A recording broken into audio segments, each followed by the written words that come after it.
Well, Brian, could you at least stop giving people AIDS? I mean, just do me that favor, please. It's getting ridiculous. Well, I'm not a crook.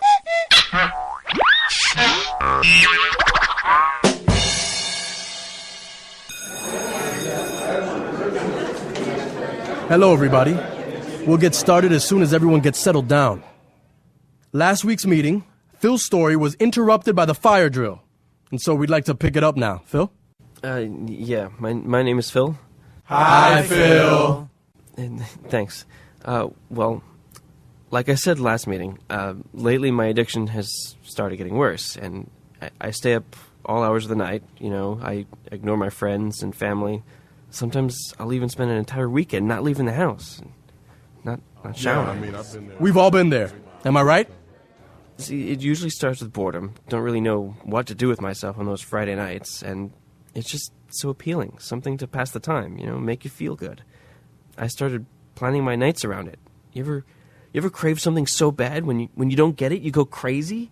So, when did it start for you, Phil? I'd say about 3 seasons ago. Be more specific. It was Hannah Montana. It's okay, Phil. That's usually everybody's first. Hannah Montana is the classic gateway drug to Disney Channel show addictions. But I'm a grown man. We're all grown men here. It's okay.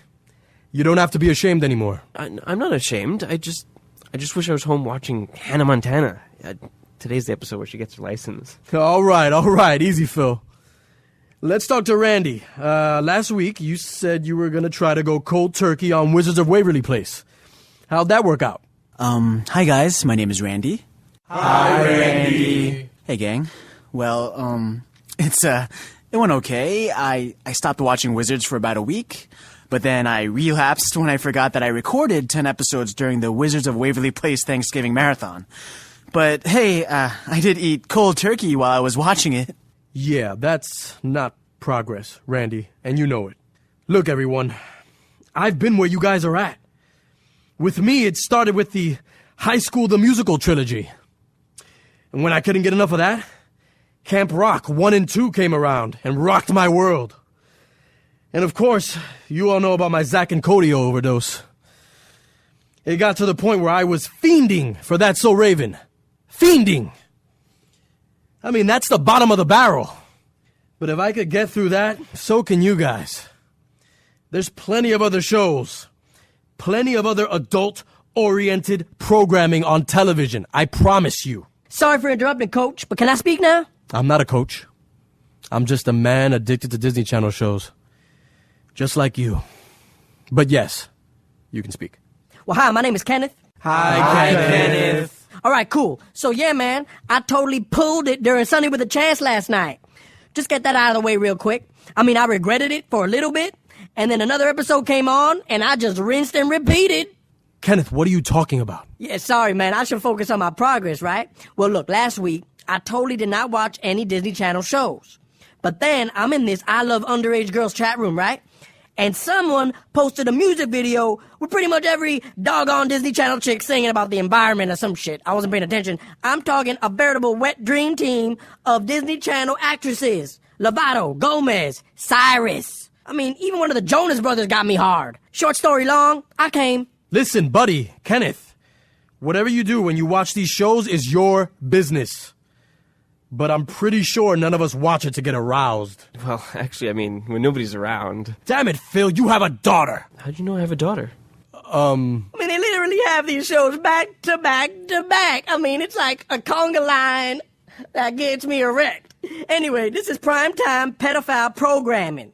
I mean, isn't it the pop culture for pedophiles class? Huh?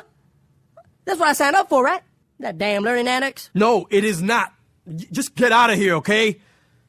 We watch those shows because they make us laugh. For the great writing. And the hilarious acting skills. And the potential for crossover storylines between the shows. And the... Who am I kidding?